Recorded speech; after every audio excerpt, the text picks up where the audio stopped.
Hello students, welcome to the world of intellectuals hub. Students, आज मैं आपके लिए लाई हूँ यूनिट्स एंड मेजरमेंट्स में से एमसीक्यूज, तो जिनको करके आप स्कोर कर सकते हैं 20 आउट ऑफ 20 मार्क्स। तो स्टूडेंट्स, वीडियो को बिल्कुल भी स्किप मत कीजिएगा। उससे पहले अगर आपने चैनल को सब्सक्राइब नहीं किया तो जल्दी से चैनल को सब्सक्राइब करें। नाउ स्टूडेंट्स, यहाँ पे हमारे पास फर्स्ट क्वेश्चन है, the number of base units for measuring physical quantities according to SI system.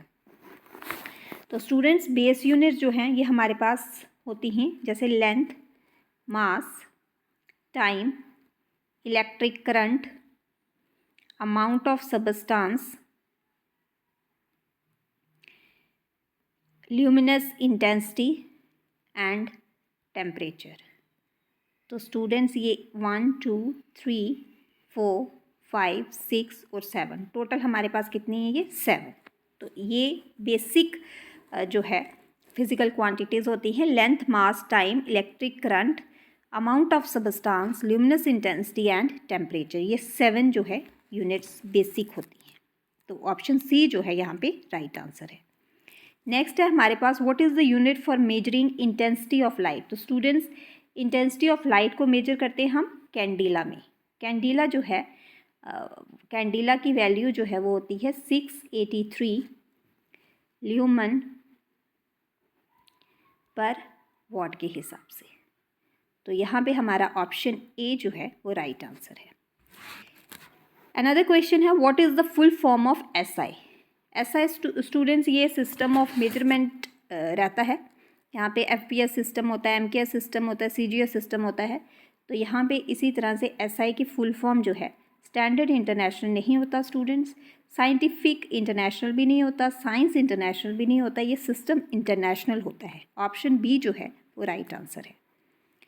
Next है हमारे पास, what is the standard unit of force. हमें यहाँ पे बताना है कि यूनिट का फोर्स का स्टैंडर्ड यूनिट जो है वो क्या है। तो फोर्स का स्टैंडर्ड यूनिट होता है न्यूटन। ऑप्शन ए जो है वो राइट आंसर है।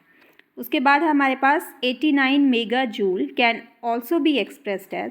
तो स्टूडेंट्स, 89 मेगा जूल, हमें पता है कि 1 मेगा जूल जो होता है वो होता है 10⁻6 जूल। 10⁻6 जूल। तो 89 कितना हो जाएगा? 89 इंटू 10⁻6 जूल। तो ये 89 इंटू आगे 6 ज़ीरो जो है वो लग जाएंगे। तो ये ऑप्शन बी जो है हमारा यहाँ पे राइट आंसर है। नेक्स्ट है हमारे पास, कन्वर्ट 5 न्यूटन टू डाइन। अब यहाँ पे 5 न्यूटन को हमने डाइन में कन्वर्ट करना है। तो हमें पता है कि 1 न्यूटन जो होता है वो होता है 10⁻5 डाइन के बराबर। ठीक है, तो अगर हमने 5 न्यूटन चाहिए हमें, तो हम क्या करेंगे? 5 इंटू 10⁻5 डाइन। तो ये 5 इंटू 10⁻5 ये आ गया, 5 इंटू आगे 5 ज़ीरो जो है वो लग जाएंगे। ऑप्शन ए जहाँ पे राइट आंसर है। नेक्स्ट है हमारे पास, which of the following is not a system of unit. यहाँ पे हमें बताना है कि कौन सा ऐसा है जो सिस्टम ऑफ यूनिट नहीं है। एमकेएस सिस्टम ऑफ यूनिट है, सीजीएस भी है, एसआई भी है। डेसिबल स्टूडेंट्स यहाँ पे सिस्टम ऑफ यूनिट जो है वो नहीं है। तो राइट ऑप्शन यहाँ पे होगा डेसिबल। डेसिबल ये जो होता है ये एक लॉगरिथम यूनिट होता है जिसे हम मेजर करते हैं साउंड लेवल को। तो ये साउंड लेवल मेजर करने के लिए यूज़ किया जाता है डेसिबल। तो डेसिबल यहाँ पे राइट ऑप्शन होगा। नेक्स्ट है हमारे पास, what does a volt meter measure. अब वोल्ट मीटर जो है वो क्या मेजर करता है? वोल्ट मीटर से हम स्टूडेंट्स वोल्टेज को मेजर करते हैं, इसलिए ऑप्शन ए जो है वो राइट आंसर है। नेक्स्ट है हमारे पास, what is the unit of measurement of solid angles. तो स्टूडेंट, सॉलिड एंगल को मेजर करने के लिए, यहाँ पे एंगल्स की बात हो रही है, तो एंगल को मेजर करने के लिए हम यूज़ करते हैं स्टेरेडियंस को। स्टेरेडियन जो है यहाँ पे राइट ऑप्शन है। स्टेरेडियन को जो है यहाँ पे एज एन ऑप्शन जो है वो यूज़ किया जाता है, एज अ सॉलिड एंगल जो है वो यूज़ किया जाता है। ये एक इंटरनेशनल सिस्टम ऑफ यूनिट होता है जिसमें हम जो सॉलिड एंगल स्फीयर का होता है उसके एरिया के इक्वल होता है ये इसका रेडियस जो होता है स्फीयर का। तो इसकी वैल्यू जो रहती है वो रहती है स्टेरेडियन 180/π का होल स्क्वायर। ठीक है, इस तरह से करके हम इसको मेजर करते हैं। ऑप्शन ए जो है राइट आंसर है यहाँ पे। नेक्स्ट है हमारे पास which of the following system matches with the SI unit. तो SI यूनिट जो है FPS नहीं करता, CGS नहीं होता, ये अलग हैं। MKS के साथ ये मैच करता है। तो ऑप्शन बी जो है यहाँ पे राइट आंसर है, ये दोनों सेम होते हैं। विच of the following is the unit of temperature. तो स्टूडेंट डिग्री जो है वो नहीं है, मीटर भी नहीं है, सेकेंड भी नहीं है। ये मीटर लेंथ का होता है, सेकेंड टाइम का होता है, और यहाँ पे फ़ारेनहाइट जो है वो टेम्परेचर का यूनिट होता है। तो नॉर्मल बॉडी टेम्परेचर सेल्सियस में होता है 37 डिग्री, और फ़ारेनहाइट में होता है 98.6 डिग्री फ़ारेनहाइट। ठीक है, तो Fahrenheit is the right option. Next है हमारे पास electron volt is the unit of. Electron volt जो है स्टूडेंट्स, वो यूनिट किसका है? एनर्जी का यूनिट है। ठीक है, एनर्जी का यूनिट है इलेक्ट्रॉन वोल्ट। ये एक एटॉमिक स्केल होता है जिसमें से हम मेजर करते हैं इलेक्ट्रॉन वोल्ट को, जो कि केमिस्ट्री और फिजिक्स में इसको यूज़ किया जाता है। Option C is the right answer. Next है हमारे पास डायमेंशन ऑफ काइनेटिक एनर्जी। अब यहाँ पे हमें डायमेंशंस जो हैं वो बतानी है काइनेटिक एनर्जी के। तो काइनेटिक एनर्जी हमें पता है स्टूडेंट्स, वो होती है जूल। तो वो होता है kg मीटर पर सेकेंड स्क्वायर।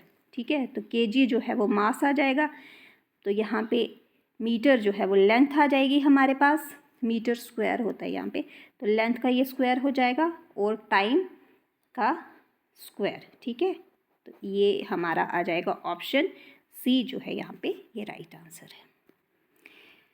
नेक्स्ट है हमारे पास joule second is the unit of. Joule second जो है स्टूडेंट, वो फोर्स का यूनिट नहीं है, फोर्स का यूनिट न्यूटन होता है। एंगुलर मोमेंटम का यूनिट है जूल सेकंड। एनर्जी पावर जो है वो वॉट में होती है, तो एंगुलर मोमेंटम यहाँ पे राइट आंसर है। एंगुलर मोमेंटम जो है ये एक वेक्टर क्वांटिटी है, मतलब कि इसमें मैग्नीट्यूड और डायरेक्शन जो है वो दोनों होते हैं, तो ये एक वेक्टर क्वांटिटी है। ऐसा यूनिट जो है इसका रहता है kg मीटर स्क्वायर पर सेकेंड। ठीक है, ये इसका ऐसा यूनिट रहता है।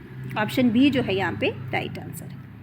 नेक्स्ट है हमारे पास the pair of quantities having the same dimension is. तो हमें ऐसी पेयर ऑफ क्वांटिटीज़ बतानी है जिनका डायमेंशन जो है वो सेम हो। डिस्प्लेसमेंट वेलोसिटी का सेम नहीं रहता, टाइम फ्रीक्वेंसी का भी सेम नहीं रहता, वेवलेंथ और फोकल लेंथ जो है हमारी यहाँ पे ये सेम रहती है। तो वेवलेंथ जो होती है उसको हम लैम्डा से इंट्रोड्यूस करते हैं। Lambda is equal to v, that is velocity upon frequency से हमारी वेवलेंथ जो है, ये इसका फॉर्मूला रहता है वेवलेंथ को निकालने का।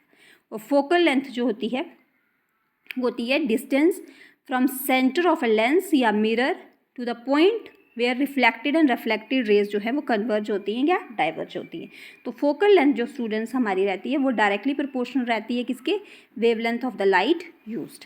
ठीक है, तो ये दोनों जो हैं सेम रहते हैं, डायमेंशन इन दोनों के सेम होंगे। ऑप्शन सी जहाँ पे राइट आंसर है। नेक्स्ट है हमारे पास the average distance of the sun from the earth is measured in. हाँ, एवरेज डिस्टेंस जो है वो लाइट ईयर से नहीं निकाल सकते हम एस्ट्रोनॉमिकल यूनिट जो है उससे निकालते हैं। ये एस्ट्रोनॉमिकल यूनिट जो होती है ये डिस्क्राइब करती है डिस्टेंस को, जो कि ऑब्जेक्ट या स्पेस में जो डिस्टेंस होता है उसको करते हैं स्पेशली कि जब हम सन या स्टार्स के बारे में उनका जब डिस्टेंस फाइंड आउट करना हो तो हम एस्ट्रोनॉमिकल यूनिट जो है इसको यूज़ करते हैं। तो ऑप्शन बी यहाँ पे राइट आंसर है। नेक्स्ट है हमारे पास the number of significant figures in the number. अब यहाँ पे एक नंबर दिया हुआ है तो हमें इसमें सिग्निफिकेंट फिगर्स जो है वो बतानी है। तो स्टूडेंट्स सिग्निफिकेंट फिगर्स होती है important figures like non zero. ठीक है, जो नॉन ज़ीरोज़ होती हैं तो उनको हम कहते हैं सिग्निफिकेंट फिगर। तो यहाँ पे सिग्निफिकेंट फिगर हमारे पास कितने हैं? 2 हैं, 2 और 8। तो यहाँ पे ऑप्शन ए जो है वो राइट आंसर है। स्टूडेंट्स ये याद रखिएगा, जब हमारे पास लीडिंग ज़ीरोज़ होते हैं, जैसे यहाँ पे ये ज़ीरोज़ हैं तो ये नॉन सिग्निफिकेंट हैं, ये 2 ज़ीरोज़ जो हैं ये आगे जो हैं तो ये नॉन सिग्निफिकेंट होंगे। अगर तो हमारे पास डिजिट के बीच में ज़ीरो होगा तो ये सारा सिग्निफिकेंट में आएंगे। ठीक है, अगर बीच में होता है, 2 नंबर्स के बीच में ज़ीरो आता है तो बिटवीन में होगा तो वो सिग्निफिकेंट होगा, ये सिग्निफिकेंट होगा। पर जब आगे वाला होगा तो ये इनसिग्निफिकेंट होगा, ये इनसिग्निफिकेंट होगा। ठीक है, इस तरह से आपने याद रखना है। तो नॉन ज़ीरोज़ जो नंबर होते हैं, जैसे ये होगा नॉन ज़ीरो नंबर, तो ये हमारा सिग्निफिकेंट नंबर रहता है। तो यहाँ पे स्टूडेंट ऑप्शन ए जो है राइट आंसर है। नेक्स्ट है हमारे पास इफ़ एक्स हमें दिया हुआ है a plus B T plus C T square, where X जो है वो मीटर में लिया गया है और टी जो है वो सेकंड में है। तो हमें यहाँ पे सी जो है वो बताना है कि वो कितना होता है। सी क्या होगा स्टूडेंट, मीटर पर सेकंड स्क्वायर। ऑप्शन बी जो है यहाँ पे राइट आंसर है। नेक्स्ट है हमारे पास the base quantity among the following is.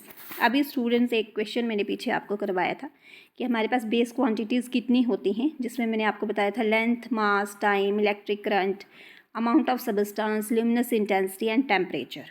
तो यहाँ पे उनमें से इन कोई भी ऑप्शन में से ये नहीं था, सिर्फ लेंथ जो है वो हमारा राइट ऑप्शन है। तो ऑप्शन सी यहाँ पे राइट आंसर है हमारे पास। लेंथ जो है वो बेस क्वांटिटी है यहाँ पे, ठीक है।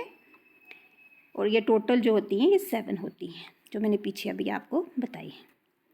नेक्स्ट क्वेश्चन है हमारे पास which of the following physical quantity has a dimensional formula m1 l2 t3। m यहाँ पे स्टूडेंट मास होता है, l is length and t is time. तो यहाँ पे हमें ये एक यूनिट दी हुई है, तो हमें बताना है कि इनमें से कौन सा राइट ऑप्शन होगा यहाँ पे। तो स्टूडेंट्स ये होता है पावर का, वर्क का नहीं होगा, ये पावर का होगा। पावर होती है हमारे पास वर्क अपॉन टाइम। तो वर्क जो होता है वो उसमें मास 1 रहता है, लेंथ स्क्वायर रहता है और टाइम जो है वो पर सेकेंड स्क्वायर रहता है। तो यहाँ पे ये करके डिवाइडेड बाय, जब हम इसको टाइम के साथ डिवाइड करेंगे तो ये हमारा बन जाएगा m1 l स्क्वायर और t जो है वो -3 में आ जाएगा, ठीक है।